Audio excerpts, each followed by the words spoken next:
Yeah. And, it's just this journey that me and her both were on. I mean, and, I would never thought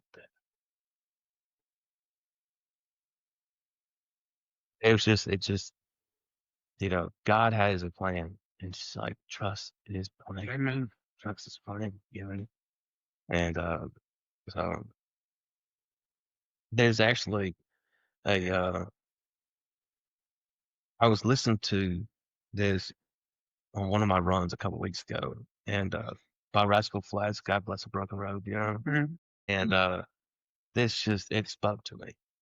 And it says, "Every long lost dream led me to where you are. Others who broke my heart, they were like northern stars, pointing me on my way into your loving arms. This much I know is true. God bless a broken road that led me straight to you."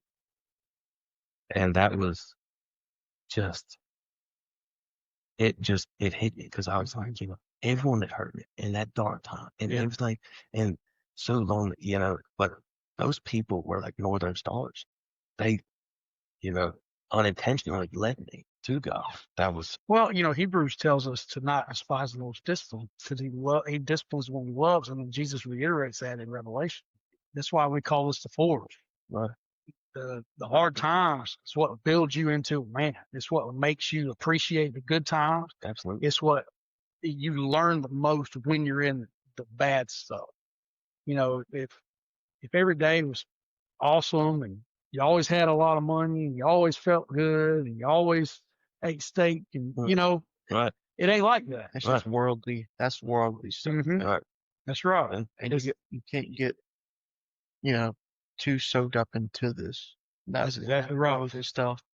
And in the end, we need men like us to hold each other accountable. right. Because, like it says, iron sharpens iron, Mhm. and that's what we have to do. Absolutely. Absolutely. And I can tell you, man, when I went through my divorce, it was looking back on it, man, the hard lessons that I learned during that time, it made me so much better now. Whereas if I had never gone through any of that stuff, it's weird how it's like you were saying, chase after worldly things. Oh man, I need that new truck, or I need to get those clothes, or I got to look this way. When everything's gone that matters, that really matters, and you're by yourself, that's when those things you realize they don't matter. The things that are most important is what I need to be focusing on. But it's like Matthew 6:33 says, seek first the kingdom of God and all those things will be added to you. He gives you that peace and everything that you've been going after, that discipline has a payoff.